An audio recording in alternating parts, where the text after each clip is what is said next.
यहोशू अध्याय 5। इस्राएलियों का खतना किया जाना और फसह मानना। जब यरदन के पश्चिम की ओर रहने वाले एमोरियों के सब राजाओं ने और समुद्र के पास रहने वाले कनानियों के सब राजाओं ने यह सुना कि यहोवा ने इस्राएलियों के पार होने तक उनके सामने से यरदन का जल हटाकर सुखा रखा है, तब इस्राएलियों के डर के मारे उनका मन घबरा गया और उनके जी में जी न रहा।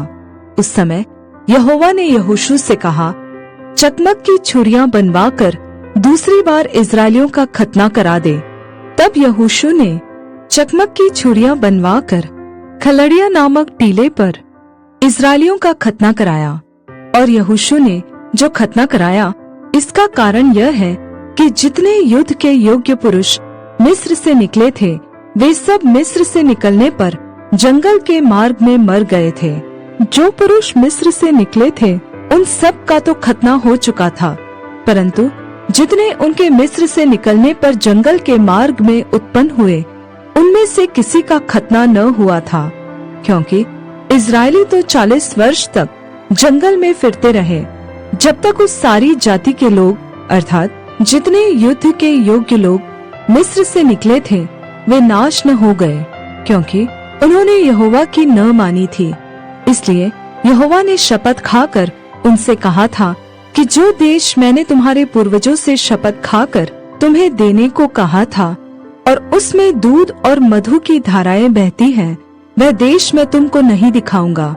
तो उन लोगों के पुत्र जिनको यहोवा ने उनके स्थान पर उत्पन्न किया था, उनका खतना यहोशू से कराया, क्योंकि मार्ग में उनके खतना न होने के कारण वे खतना रहित थे। और जब उस सारी जाति के लोगों का खतना हो चुका, तब वे चंगे हो जाने तक अपने अपने स्थान पर छावनी में रहे। तब यहोवा ने यहोशू से कहा, तुम्हारी नामधराई जो मिस्रियों में हुई है, उसे मैंने आज दूर किया है। इस कारण उस स्थान का नाम आज के दिन तक गिलगाल पड़ा है। सो इस्राएली गिलगाल में डेरे डाले रहे और उन्होंने यरीहो के पास के अराबा में पूर्णमासी की संध्या के समय फसह माना।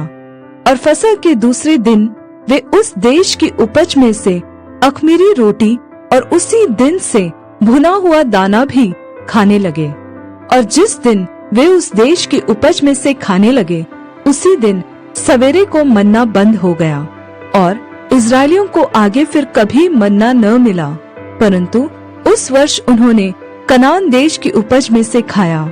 यरीहो का ले लिया जाना। जब यहोशू यरीहो के पास था, तब उसने अपनी आंखें उठाई और क्या देखा कि हाथ में नंगी तलवार लिए हुए एक पुरुष सामने खड़ा है। और यहोशू ने उसके पास जाकर पूछा, क्या तू हमारी ओर का है या हमारे बैरियों की ओर का? उसने उत्तर दिया, नहीं, मैं यहोवा की सेना का प्रधान होकर अभी आया हूँ। तब यहोशू ने पृथ्वी पर मुंह के बल गिरकर दंडवत किया और उससे कहा, अपने दास के लिए मेरे प्रभु की क्या आज्ञा है? यहोवा की सेना के प्रधान ने यहोशू से कहा, अपनी जूती पांव से उतार डाल, क्योंकि जिस स्थान पर तू खड़ा है वह पवित्र है। तब यहोशू ने वैसा ही किया।